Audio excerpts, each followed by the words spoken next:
Hi students, today we are going to learn about Hartley oscillator. So in the last class we have learned about Weinbridge oscillator. In the case of Weinbridge oscillator, the analysis was required as per your syllabus, and in the case of Hartley oscillator we don't need the analysis part, we just need the principle and the working principle behind this Hartley oscillator and the frequency equation of this Hartley oscillator. Okay, so Hartley oscillator പഠിക്കുന്ന സമയത്ത് നിങ്ങളുടെ syllabus പ്രകാരം നിങ്ങൾക്ക് ഇതിന്റെ working പ്രിൻസിപ്പിളും അതുപോലെ തന്നെ ഫ്രീക്വൻസിയുടെ oscillation കണ്ടീഷനും മാത്രം പഠിച്ചാൽ മതി. ഓക്കെ, അപ്പോൾ നമുക്ക് ഹാർട്ട്ലി ഓസിലേറ്റർ പഠിക്കാം. Hartley oscillators are RF oscillators. Hartley oscillators എന്ന് പറയുന്നത് radio frequency oscillators ആണ്.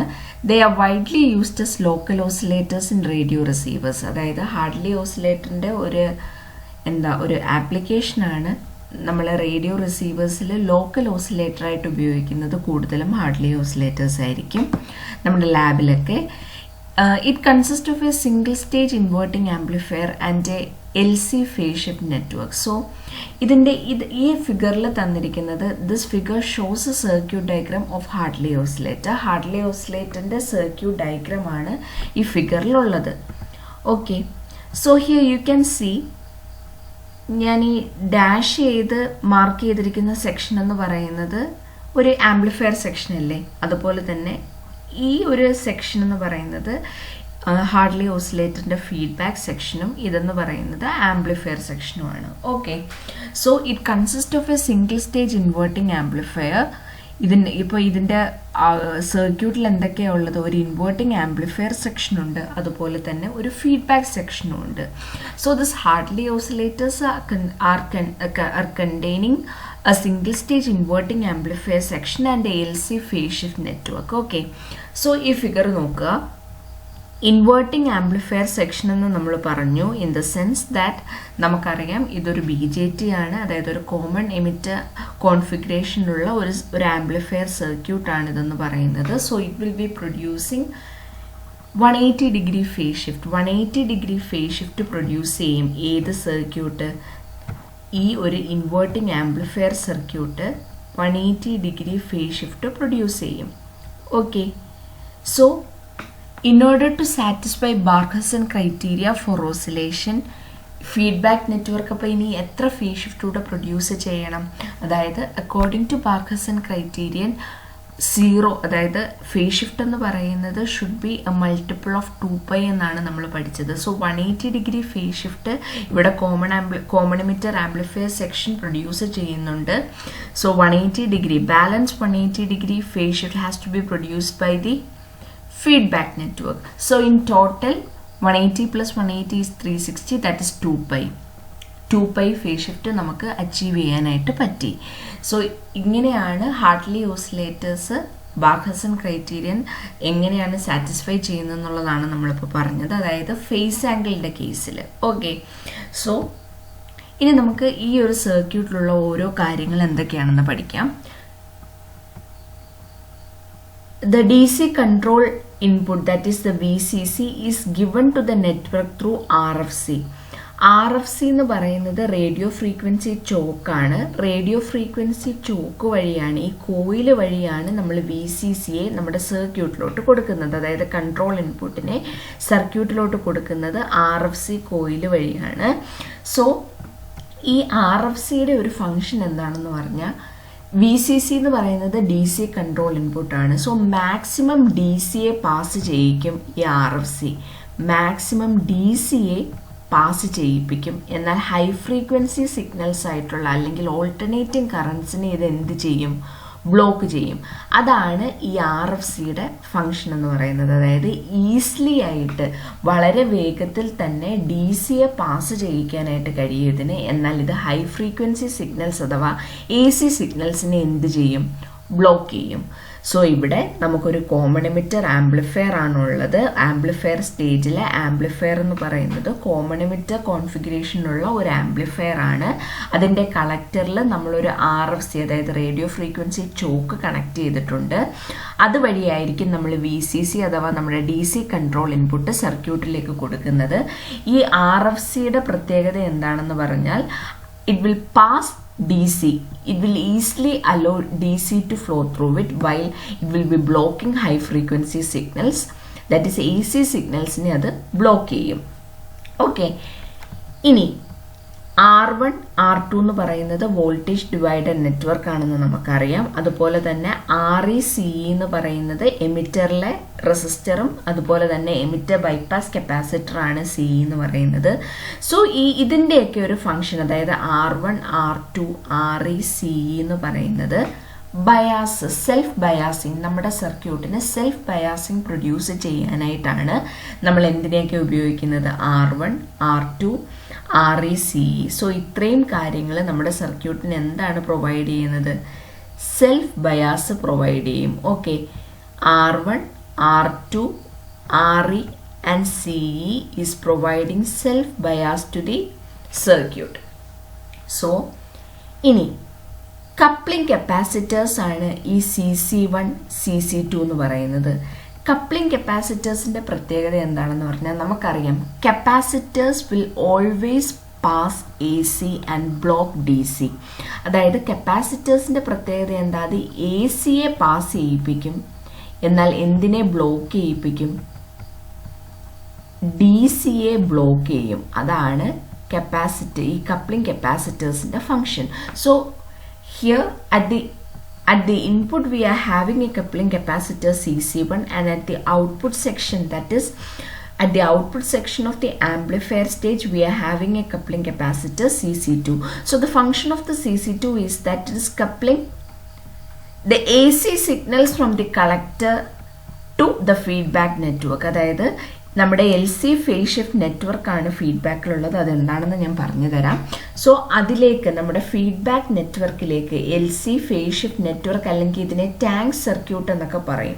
ഈ ഫീഡ്ബാക്കിൻ്റെ വേറൊരു പേരാണ് LC. ഇവിടെ LC ആയതുകൊണ്ട് തന്നെ LC ഫേസ് ഷിഫ്റ്റ് നെറ്റ്വർക്ക് എന്ന് പറയാം. Otherwise it is known as tank circuit. Okay, so നമ്മൾ ഈ കപ്ലിംഗ് കപ്പാസിറ്റേഴ്സിനെ എന്തിനാണ് ഉപയോഗിക്കുന്നത്? നമുക്ക് ഇവിടുന്ന് കിട്ടുന്ന സിഗ്നലിൽ എന്തെങ്കിലും DC കമ്പോണൻറ്റ് ഉണ്ടെങ്കിൽ അതിനെ ബ്ലോക്ക് ചെയ്യിക്കുക. അതായത് നമ്മൾ ഫീഡ്ബാക്കിലോട്ട് കൊടുക്കുന്ന സമയത്ത് AC കമ്പോണൻസ് മാത്രം മതി നമുക്ക്. സോ ACയെ മാത്രം പാസ് ചെയ്യിപ്പിക്കാനായിട്ടാണ്, അതായത് AC സിഗ്നൽസിനെ കപ്പിൾ ചെയ്യാനായിട്ടാണ് നമ്മൾ ഈ കപ്ലിംഗ് കപ്പാസിറ്റേഴ്സ് ഉപയോഗിക്കുന്നത്. സെയിം ഫങ്ഷൻ തന്നെയാണ് ഇൻപുട്ടിലും. ഫീഡ്ബാക്ക് സിഗ്നലിലുള്ള DC കമ്പോണൻസിനെ ബ്ലോക്ക് ചെയ്യാനായിട്ടാണ് ഈ CC1 നമ്മളിവിടെ ഉപയോഗിച്ചിട്ടുള്ളത്. ഓക്കെ, അതായത് AC സിഗ്നൽസിനെ മാത്രം കപ്പിൾ ചെയ്ത് പാസ് ചെയ്യിക്കാനായിട്ടാണ് കപ്ലിംഗ് കപ്പാസിറ്റേഴ്സ് നമ്മൾ ഉപയോഗിക്കുന്നത്. So the output from the amplifier stage is fed to the feedback LC phase shift network.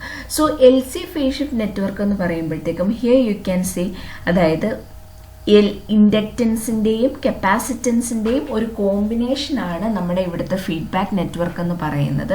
അതിനെയാണ് നമ്മൾ LC ഫേസ് ഷിഫ്റ്റ് നെറ്റ്വർക്ക് എന്ന് പറയുന്നത്. ഓക്കെ, സോ ഇവിടെ here you can see the inductors L1 and L2 are inductively coupled. അതായത് inductively connected ആണ് L1ഉം L2 എന്ന് പറയുന്ന ഇൻഡക്റ്റേഴ്സിനെ നമ്മൾ ഇൻഡക്റ്റീവ്ലി കപ്പിൾഡ് എന്നാണ് പറയുന്നത്. ഇങ്ങനെ കണക്ട് ചെയ്യുന്നതിന് ഇൻഡക്റ്റീവ്ലി കപ്പിൾഡ് എന്നാണ് പറയുന്നത്. ഓക്കെ, സോ ഈ L1നും L2നും ഗ്രൗണ്ട് പ്രൊവൈഡ് ചെയ്യണമെങ്കിൽ നമുക്കിതിന് ഡയറക്റ്റ് ഗ്രൗണ്ട് പ്രൊവൈഡ് ചെയ്യാനായിട്ട് പറ്റത്തില്ല. And for that purpose we are using the capacitor CL വഴിയാണ് നമ്മൾ ഈ L1നെയും L2നെയും എന്ത് ചെയ്യുന്നത്? ഗ്രൗണ്ട് ചെയ്യുന്നത്. സോ നമ്മൾ പറഞ്ഞു ഈ L1 L2 എന്ന് പറയുന്നത് ഇൻഡക്റ്റീവ്ലി കപ്പിൾഡ് ആണ്, അതായത് ഇൻഡക്റ്റീവ്ലി കണക്റ്റഡ് ആണ്. L1 L2നെ ഡയറക്റ്റ് ഗ്രൗണ്ട് ചെയ്യാൻ പറ്റത്തില്ല. For that purpose we are using the capacitor CL to ground L1 and L2. L1 and L2നെ എഫക്റ്റീവ്ലി ഗ്രൗണ്ട് ചെയ്യുന്നതിനായിട്ടാണ് നമ്മൾ എന്തുപയോഗിച്ചിരിക്കുന്നത്? ഈ CL എന്ന് പറയുന്ന, അതായത് ഗ്രൗണ്ടിങ് പേർപ്പസിനാണ് CL നമ്മൾ ഉപയോഗിച്ചിരിക്കുന്നത്. Okay, and the output is, ഇത് ഈ ഒരു സെക്ഷൻ്റെ ഔട്ട്പുട്ടാണ് നമുക്കിവിടെ L' എന്ന് പറഞ്ഞ് കിട്ടുന്നത്. സോ ഇവിടുത്തെ ഈ ഔട്ട്പുട്ടാണ് നമ്മൾ എന്ത് ചെയ്യുന്നത്? ഫീഡ്ബാക്ക് ചെയ്ത് എങ്ങോട്ട് കൊടുക്കുന്നത്? നമ്മുടെ ഇൻപുട്ടിലോട്ട് കൊടുക്കുന്നത്. സോ നമ്മൾ പറഞ്ഞു നമ്മുടെ ആംപ്ലിഫയർ സ്റ്റേജ് ഒരു ഇൻവേർട്ടിംഗ് ആംപ്ലിഫയർ ആണ് 180 ഡിഗ്രി കോമൺ എമിറ്റർ കോൺഫിഗറേഷൻ ആയതുകൊണ്ട് തന്നെ inverting amplifier stage 180 degree phase shift produce ചെയ്യും. Balance 180 degree phase shift produce ചെയ്യുന്നത് നമ്മുടെ ഫീഡ്ബാക്ക് നെറ്റ്വർക്ക് ആയിരിക്കും. സോ ഇൻ ടോട്ടൽ നമുക്ക് 2π ഫേസ് ഷിഫ്റ്റ് നമുക്ക് അച്ചീവ് ചെയ്യാനായിട്ട് പറ്റും. It means that the Hartley oscillator circuit is satisfying the phase angle criteria of Barkhausen criterion. And because of that reason we can say നമുക്ക് ഇത് stable ആയിട്ട് oscillate ചെയ്യുമെന്ന് നമുക്ക് പറയാനായിട്ട് പറ്റും. ഓക്കെ, സോ ഈ വർക്കിംഗ് ആണ് ഞാനിവിടെ എഴുതിയിട്ടുള്ളത്. Okay, the collector supply voltage is supplied to the circuit through the radio frequency choke, which allows easily flow of DC but provides high impedance to AC current. Parallel combination of RE, ഈ ഒരു parallel കോമ്പിനേഷനും ഈ ഒരു voltage divider സർക്യൂട്ട്സും self bias ആണ് provide ചെയ്യുന്നത്. Okay, നമ്മുടെ സർക്യൂട്ടിന് stable ആയിട്ടുള്ള സെൽഫ് ബയാസ് പ്രൊവൈഡ് ചെയ്യാനായിട്ടാണ് നമ്മളിത് ഉപയോഗിക്കുന്നത്. ഇനി കപ്പാസിറ്റേഴ്സ് നമ്മൾ എന്തിനാണ് ഉപയോഗിക്കുന്നത്? ഡി സി കറണ്ടിനെ ബ്ലോക്ക് ചെയ്യാനായിട്ടാണ്. L1 ഉം L2 എന്ന് പറയുന്നത് ഇൻഡക്റ്റീവ്ലി കപ്പിൾഡ് ആണ്. So it will B functioning as an auto transformer. Okay, ഒരു ഓട്ടോ ട്രാൻസ്ഫോമർ ആയിട്ടായിരിക്കും ഈ L1 L2 വർക്ക് ചെയ്യുന്നത്. ഇനി അതിനെ ഗ്രൗണ്ട് ചെയ്യാനായിട്ടാണ് നമ്മൾ CL ഉപയോഗിച്ചിട്ടുള്ളത്. 180 ഡിഗ്രി ഫേസ് ചേഞ്ച് എന്ന് പറയുന്നത് നമ്മുടെ ഫസ്റ്റ് ആംപ്ലിഫയർ സ്റ്റേജിലും 180 ഡിഗ്രി ഫേസ് ഷിഫ്റ്റ് ഫീഡ്ബാക്ക് ലൂപ്പിലും നമുക്ക് അച്ചീവ് ചെയ്യാനായിട്ട് പറ്റും എന്ന് നമ്മൾ പറഞ്ഞു. ഓക്കെ, ഇനി ഹാർട്ട്ലി ഓസിലേറ്ററിൻ്റെ കേസിൽ ഉള്ള ഫ്രീക്വൻസിയുടെ ഇക്വേഷൻ എന്ന് പറയുന്നത് നിങ്ങൾ പഠിച്ചു വെക്കുക. നിങ്ങൾക്ക് ഇതിൻ്റെ ഡെറിവേഷൻ്റെ ആവശ്യമില്ല. സോ ഇക്വേഷൻ പഠിച്ചു വെക്കുക. അഥവാ നമുക്ക് പ്രോബ്ലംസ് ചോദിക്കുവാണെങ്കിൽ ജസ്റ്റ് ഇക്വേഷൻ്റെ മാത്രം ആവശ്യമുള്ളൂ. So frequency is equal to 1/2π root LC. Frequency is equal to 1/2π root LC എന്നാണ്. സോ ഇൻ ദിസ് കേസ് ഇവിടുത്തെ LTC, അതായത് L എന്ന് പറയുന്നത് ടോട്ടൽ ക്യുമുലേറ്റീവ്ലി കപ്പിൾഡ് ഇൻഡക്റ്റൻസ് ആണ്. അതായത് അവിടുത്തെ ടോട്ടൽ ഇൻഡക്റ്റൻസിനെയാണ് നമ്മൾ എന്തെന്ന് എടുത്തിരിക്കുന്നത്? LT എന്ന് എടുത്തിരിക്കുന്നത്. That is if to separate coils are used including the mutual inductance. അതായത് നമ്മൾ പറഞ്ഞു ഇവിടെ L1 L2 എന്ന് പറയുന്ന രണ്ട് കോയിൽസിനെ ഇൻഡക്റ്റീവ്ലി കപ്പിൾ ചെയ്തിരിക്കുകയാണ്. അപ്പോൾ ഇൻഡക്റ്റീവ്ലി കപ്പിൾ ചെയ്യുന്ന സമയത്ത് നമ്മൾ അതിൻ്റെ മ്യൂച്വൽ ഇൻഡക്റ്റൻസും കൺസിഡർ ചെയ്യണം. സോ മ്യൂച്വൽ ഇൻഡക്റ്റൻസ് ആണ് 2M എന്ന് എടുത്തിരിക്കുന്നത്. So the total cumulative coupled inductance LT is equal to L1 plus L2 plus 2M. അതാണ് ഇവിടുത്തെ LTയുടെ വാല്യൂ എന്ന് പറയുന്നത്. So frequency is equal to 1/2π root LTC, where LT is equal to L1 plus L2 plus 2M. Okay, ഇനി നമുക്ക് നോക്കാം എന്താണ് നമ്മുടെ കണ്ടീഷൻ എന്ന് പറയുന്നത്. അതായത് ഓസിലേഷൻ A-ബീറ്റ നമ്മളിപ്പോൾ പറഞ്ഞു ഫേസ് ആംഗിൾ കണ്ടീഷൻ അച്ചീവ് ചെയ്യുന്നുണ്ട്. ഇനി നമുക്ക് ഒരു കണ്ടീഷനോട് അതെന്താണ്? A beta is equal to 1. അതായത് നമ്മുടെ എന്താണ് magnitude of loop gain and feedback factor. The product of the magnitude of gain and feedback factor should be equal to 1 in order to satisfy Barkhausen criteria for stable oscillations. Okay, so നമുക്കിവിടെ നോക്കൂ condition for oscillation എന്താണെന്നുള്ളത് ഇത് നിങ്ങൾ പഠിച്ചു വെക്കുക. നമുക്കിവിടുത്തെ കേസിൽ നമുക്ക് feedback factor എന്ന് പറയുന്നത് L2 plus M divided by L1 plus M എന്നാണ് കിട്ടുന്നത്. സോ ഫീഡ്ബാക്ക് ഫാക്ടറിൻ്റെ ഇക്വേഷനാണ് ഈ തന്നിരിക്കുന്നത്. ഓക്കെ, L2 plus M divided by L1 plus M എന്നാണ് നമുക്ക് ഫീഡ്ബാക്ക് ഫാക്ടർ. ഡെറിവേഷൻ്റെ ആവശ്യമില്ല നിങ്ങൾക്ക്, you can just learn this equation. Okay, so A എന്ന് പറയുന്നത് നമ്മൾ ജനറലി സംസാരിക്കുന്ന സമയത്ത് ഐഡിയൽ കണ്ടീഷനിലാണ് magnitude of A beta should be equal to 1 എന്ന് പറയുന്നത്. Generally greater than or equal to conditions ഒക്കെ നമുക്ക് കൺസിഡർ ചെയ്യാം. So A beta greater than or equal to 1, it means that A should be greater than or equal to 1 by beta.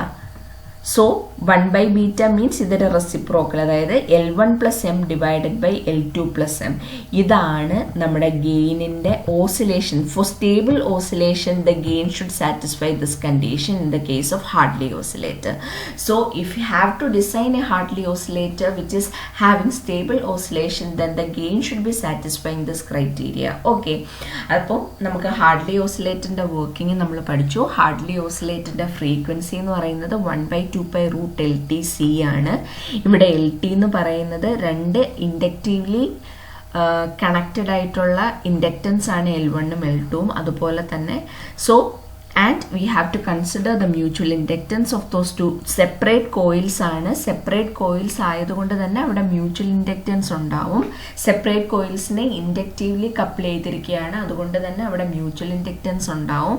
So അതുകൊണ്ടാണ് നമ്മൾ cumulative coupled inductance എന്ന് പറയുന്നത് L1 plus L2 plus 2M എന്നെടുത്തത്. So frequency എന്ന് പറയുന്നത് 1/2 pi root LTC ആയിരിക്കും, where LT is equal to this. Okay, and the condition for stable oscillation is that നമുക്ക് feedback ഫാക്ടറിന്റെ value L2 plus M divided by L1 plus M എന്നാണുള്ളത്. So A should be greater than or equal to the gain should be greater than or equal to 1/β, that is it should be greater than or equal to L1 plus M divided by L2 plus M. ഇതാണ് the condition for oscillation in the case of Hartley oscillator. Okay, so നമ്മൾ Hartley ഓസിലേറ്ററിൻ്റെ working പ്രിൻസിപ്പിളും basic അറിയേണ്ട ഇക്വേഷൻസും നമ്മൾ പഠിച്ചു. So probably today itself I will be adding the video for crystal oscillator. Okay, ഇന്ന് തന്നെ ഞാൻ നിങ്ങൾക്ക് ക്രിസ്റ്റൽ ഓസിലേറ്ററിൻ്റെ വീഡിയോയും ആഡ് ചെയ്ത് തരാം. And you can watch this classes, and if you have any doubt you can ask me. Okay, thank you.